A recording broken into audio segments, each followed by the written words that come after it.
नमस्ते दोस्तों, जोहार। मैं अभिषेक चक्रवर्ती आप सभी का फिर से अपने यूट्यूब चैनल पर स्वागत करता हूं। दोस्तों आज जो है क्लास 9 कक्षा 9वीं का जो है सामाजिक विज्ञान यानी सोशल साइंस का एग्जाम हुआ है 40 मार्क्स का, ठीक है। और दोस्तों क्लास 9 में भी जो है पुराने पैटर्न पर आप लोग का एग्जाम लिया जाएगा, यानी एमसीक्यू जो है आपका एग्जाम रहने वाला है। और काफी कम समय है क्योंकि पहले ही आप लोग का ही एग्जाम लिया जा रहा है जनवरी मंथ तक में, ठीक है। तो दोस्तों आपके पास समय काफी कम है और पढ़ना काफी ज्यादा है, तो तैयारी अच्छे से करने के लिए इस चैनल के साथ जुड़ जाइए। एक एक चीज को मैं बारीकी से डिटेल के साथ बताता चलूंगा। चैनल पर नया तो चैनल को जरूर सब्सक्राइब कर लीजिएगा और लेटेस्ट वीडियोस पाने के लिए जो है दोस्तों अपने दोस्तों के साथ ज्यादा से ज्यादा वीडियो शेयर कीजिए। अगर मुझे 100 अच्छे स्टूडेंट मिल जाते हैं तो जेन्युइन स्टूडेंट मिल जाते हैं, फ्री ऑफ कॉस्ट जो है आप लोग का 9 क्लास का जो है यूट्यूब के चैनल के माध्यम से तैयारी धुआंधार कराया जा रहा है, ठीक है। तो चलिए एक एक क्वेश्चंस को देखते चलते हैं और ये सब क्वेश्चन आप लोग जो है कॉपी में नोट कर लीजिएगा, फाइनल में काम आएगा, ठीक है। पहला क्वेश्चन पूछा गया है, रूस में कोल खोज क्या था? तो रूस में जो है कोल खोज जो है दोस्तों एक सामूहिक खेती को कहा जाता था, ठीक है। चलिए नेक्स्ट क्वेश्चन की ओर चलते। क्या पूछा गया? सामाजिक उपबंध सोशल कॉन्ट्रैक्ट जो है किनके द्वारा लिखा गया है? तो सामाजिक उपबंध जो है किसके द्वारा लिखा गया दोस्तों? तो याद रखिएगा रूसो के द्वारा लिखा गया। किसके द्वारा? रूसो के द्वारा। जीन जैक्यूस रूसो इनका पूरा नाम है, ठीक है। चलिए नेक्स्ट क्वेश्चन की ओर चलते हैं। खूनी रविवार यानी ब्लडी संडे जो है का किस संबंध रूस के किस क्रांति से है दोस्तों?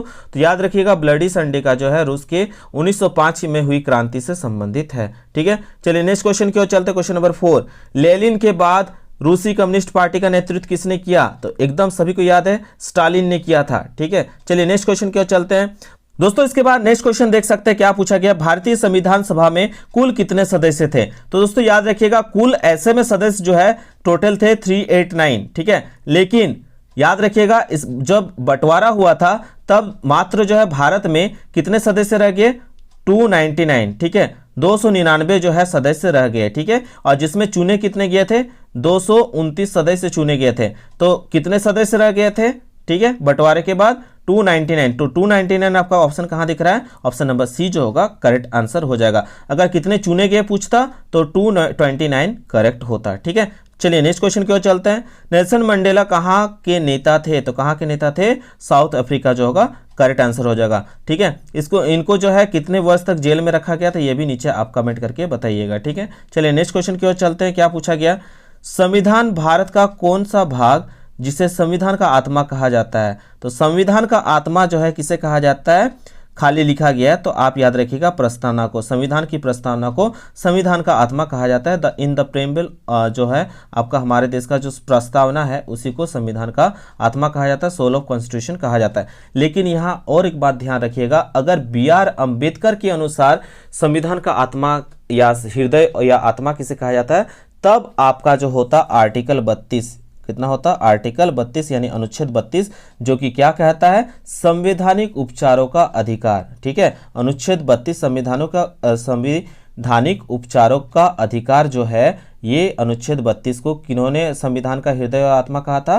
तो BR अम्बेडकर, भीमराव अम्बेडकर जी के द्वारा कहा गया था, ठीक है। लेकिन अगर डायरेक्ट पूछा जाए संविधान की आत्मा तो आपका होगा प्रस्तावना में उद्देशिका, ठीक है। तो ये आपका करेक्ट आंसर हो जाएगा ऑप्शन नंबर डी, ठीक। चलिए ये सब क्वेश्चंस आपको अच्छे से समझ के चलना है, ठीक है। क्वेश्चन नंबर 8 में पूछा गया भारतीय संविधान वर्तमान में कितने मौलिक अधिकार? तो भारतीय संविधान में वर्तमान में पहले 7 था, ठीक है, जिसमें संपत्ति के अधिकार को हटा दिया गया, अब कितना हो गया? 6। तो अभी कुल कितना है आपका याद रखिएगा भारतीय संविधान में कितने मौलिक अधिकार है? तो अभी वर्तमान में 6 है, पहले 7 था, ठीक है।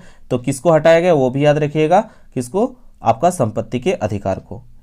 दोस्तों इसके बाद एक क्वेश्चन पूछा गया, देख सकते हैं इंपॉर्टेंट क्वेश्चन। एक स्थलीय भाग जो 3 ओर से समुद्र से घिरा हो क्या कहलाता है? तो उसको याद रखने के लिए याद रखिएगा, अगर कोई स्थलीय भाग चारों तरफ से पानी से घिरा हुआ है उसको हम कहते हैं द्वीप। क्या कहते हैं? उसको द्वीप कहते हैं, ठीक है। लेकिन चारों तरफ से नहीं, कितने तरफ से बोला गया? 3 ओर से। तो 3 ओर से याद रखने के लिए याद रखिएगा भारत क्या है? एक प्रायद्वीपीय देश है, क्योंकि भारत का अगर नक्शा को देखते हैं तो नीचे की तरफ का प्रायद्वीपीय हिस्सा को देखेंगे तो यहाँ पे देख सकते हैं इधर की तरफ है आपका अरब सागर, इधर की तरफ है आपका बंगाल की खाड़ी और नीचे की तरफ है आपका हिंद महासागर। क्या है? आपका हिंद महासागर। तो 3 तरफ से पानी से घिरा हुआ है, आप देख सकते हैं 1, 2 और 3, ठीक है। तो 3 तरफ से अगर से पानी से घिरा हुआ तो उसको हम कहते हैं प्रायद्वीप। क्या कहते हैं?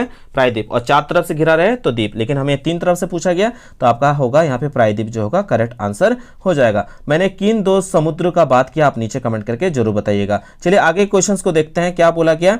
गारो खासी जयंतिया पहाड़ियाँ किस राज्य में स्थित है? तो ये जो है गारो खासी और जयंतिया जो है दोस्तों याद रखिएगा आपका मेघालय राज्य में स्थित है, और तीनों जो है जनजातियां भी है मेघालय की, याद रखिएगा इसको भी। चलिए आगे पूछा क्या गया देख सकते हैं। पूर्वी घाट की सबसे ऊंची चोटी क्या है? तो पूर्वी घाट यानी ईस्टर्न घाट का सबसे ऊंची चोटी क्या है दोस्तों? तो पूर्वी घाट का सबसे ऊंची चोटी है महेंद्रगिरी, जो होगा करेक्ट आंसर होगा। चलिए नेक्स्ट क्वेश्चन की ओर चलते हैं। 12 नंबर में क्या पूछा गया? माजुली दुनिया का सबसे बड़ा नदी द्वीप बसा हुआ है, तो आप जानते हैं इसमें किसका सबसे बड़ा रोल है? ब्रह्मपुत्र नदी का। ठीक है, चलिए नेक्स्ट क्वेश्चन की ओर चलते हैं। क्या पूछा गया? 13 पे पूछा गया वानिकी, कृषि, पशुपालन, मत्स्य, मुर्गी पालन, खनन आदि किससे है? तो ये सभी जो है आपका प्राथमिक क्षेत्र से संबंधित है, प्राइमरी सेक्टर जो होगा बिल्कुल करेक्ट आंसर हो जाएगा। ठीक है, चलिए नेक्स्ट क्वेश्चन की ओर चलते हैं। किस देश में मानव संसाधन पर सबसे बड़ा निवेश है? तो आपके एनसीईआरटी बुक के अनुसार जो है आपका करेक्ट आंसर होगा जापान, लेकिन वर्तमान में क्या है तो आप नीचे कमेंट करके जरूर बताइएगा। चलिए आगे क्वेश्चंस को देखते हैं। क्या पूछा गया? एक देश की श्रम शक्ति क्या है? तो आपके बुक के अनुसार जो है एक देश की श्रम शक्ति कितना से कितना 15 से 60 वर्ष तक बोला गया। ठीक है, चलिए नेक्स्ट क्वेश्चन की ओर चलते हैं। क्या पूछा गया?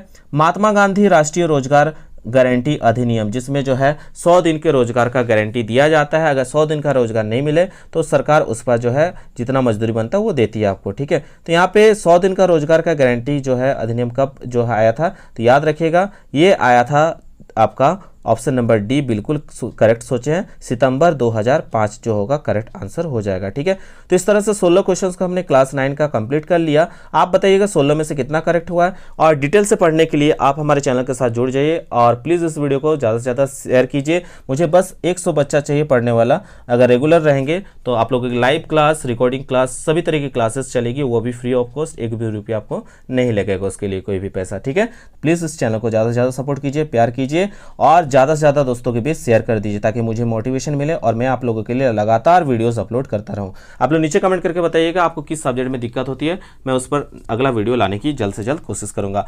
तो दोस्तों मिलते हैं एक नए वीडियो में, तब तक के लिए दोस्तों धन्यवाद। जय हिंद, वंदे।